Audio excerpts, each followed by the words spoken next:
The Wisp, Chapter 4.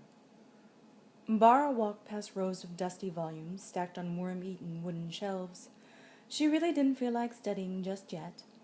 Amy always took ages in tech and probably wouldn't arrive for a while, so why not do a little reading? Picking a random row, she took a left.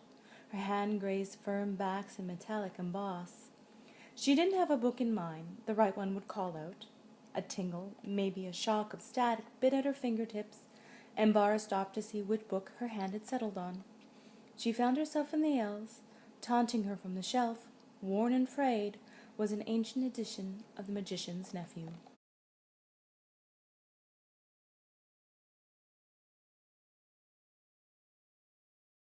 An invisible curtain hung, isolating the diners from one another.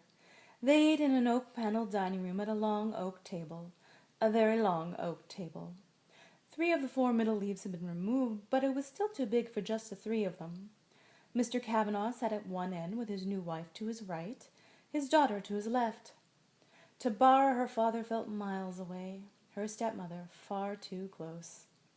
There was only one saving grace, a large centerpiece. If Bara slouched, she could almost hide her entire face behind the orange tiger lilies and bright red mums. But there was no real hiding. Not really. Courtney shifted so she could see around the flowers. "Do you like the roast?" she asked. Bara nodded but said nothing. Her dislike for Courtney only grew when she was in her presence, with her perfectly coiffed hair and pink cashmere sweater set. Blah! Courtney always wore pink. Bara never wore pink, and not because she was almost a redhead. She hated what she thought of as an insipid shade of red. Pink, the girl color. Why not just wear a sign that said, "Walk all over me, I'm vulnerable and weak"? Without a doubt, pearls would have suited the pink cashmere. Bara's mother always wore pearls. Her mother had a wonderful sense of style. But Courtney, for some reason, had chosen a simple locket. It was dark silver, but not actually silver, maybe iron. Large and heavy, it was clumsy looking on her slender neck. Courtney looked to her husband, and he gave her a reassuring smile. She reached below the table. Her hands reappeared with a pale pink box with a bright fuchsia ribbon. A little too excitedly, she pushed the box close to Bara. "I was shopping this afternoon," she explained, "and I found this wonderful little bookstore." Bara put down her fork and eyed the box suspiciously. She sighed and removed the lid to reveal a leather-bound edition of The Magician's Nephew. She knew the story well.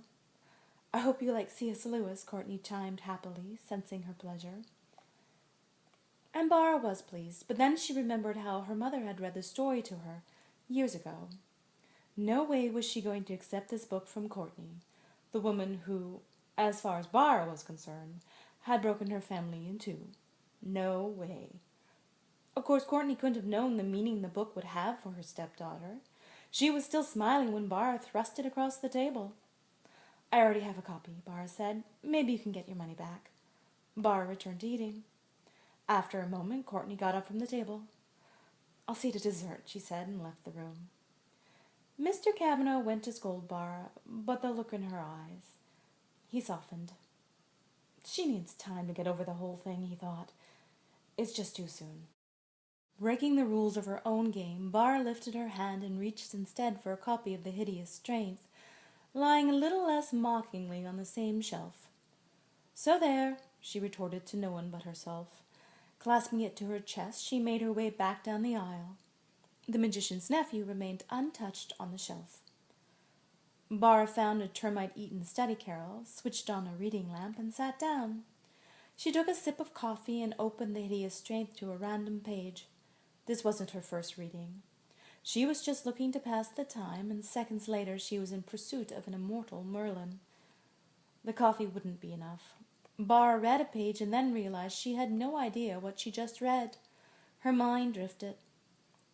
With the written page of C.S. Lewis' dreamy blue eyes fought for her attention. She blinked hard. It was a good fight, but then a heavy head drifted down into the crook of her arm. It felt good to be there, so she gave in and surrendered to dreams. A mist rolled in.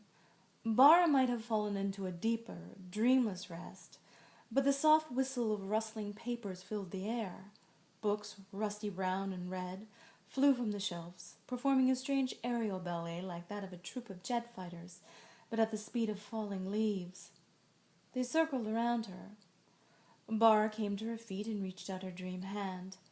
Her fingers grazed a hard cover and soft pages. A book fluttered to the ground, settling on the stone floor soundlessly. A small breeze flipped pages and lifted locks of her hair. She reached out for another, but was interrupted by the sound of someone coming down the stairs and passing close by. She looked, but saw no one. The wind picked up then and was now thickly scented, sweet and floral. It rustled through the lit books. As each was touched by the sickly-smelling zephyr, it dropped with a heavy thud. Eventually the air was empty, the floor littered with open spines and fluttering sheets.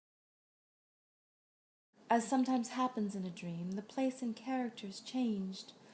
Bara was far from complaining. The dark-haired boy had joined her.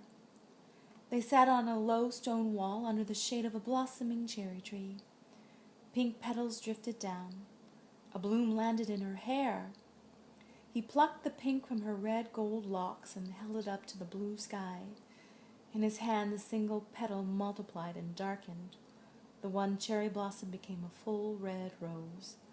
Delighted, Bara took the flower. "Who are you?" she asked. The dark-haired boy opened his mouth to speak and then dissolved to mist. She was left sitting under the tree, alone. But then there was a touch on her shoulder. It sparked with electricity. Perhaps he'd come back. She opened her eyes. The stone wall and the cherry tree were gone. She was again seated at the study carrel, her head in her arms. No dark-haired boy. Still, she had the strangest feeling. Had the tap been real? Yes. There was a second and another spark of static. She lifted her head and looked for Amy, but no one was there. Bara sat up, suddenly remembering where she'd felt that touch before. History class, and just like in history class, there'd been no one there. But someone had definitely touched her. And then there it was. A bright light and a wisp of silvery white wafting through the air like a long flowing scarf. The vision disappeared into the book stacks. Seconds later, there was again, passing between the aisles and moving incredibly fast. Bara jumped up and pursued, running down the aisle where it had last been. But there was no one there. She ran to the next row, and the next, and then retraced her steps. Definitely no one and nothing. Okay. What was going on? There seemed just one likely possibility. It was just a dream freak. Bara laughed at her own silliness and went to return to the carrel, but stopped. On a neighboring shelf one book hung over the ledge, threatening to fall to the ground. She reached out to return it to its proper place, but pulled back and stared. Again in the L, she was in the spot she stood before. The book that hung over the edge was The Magician's Nephew. But Bara hadn't done this. She'd made a point of not touching it. Could someone else have come down into the stacks and moved it? It seemed too much of a coincidence. Bara reached out, her hand just touched the spine, and there was that same sickly scent and that same odd breeze. Someone stood just behind her now, breathing thick, floral-scented breath upon her neck. She spun around and found herself back in the dream terror of the night before. Strawberry blonde hair streamed over a large black mouth, a mouth that had consumed its own face and now seemed determined to consume her. The doppelganger had returned.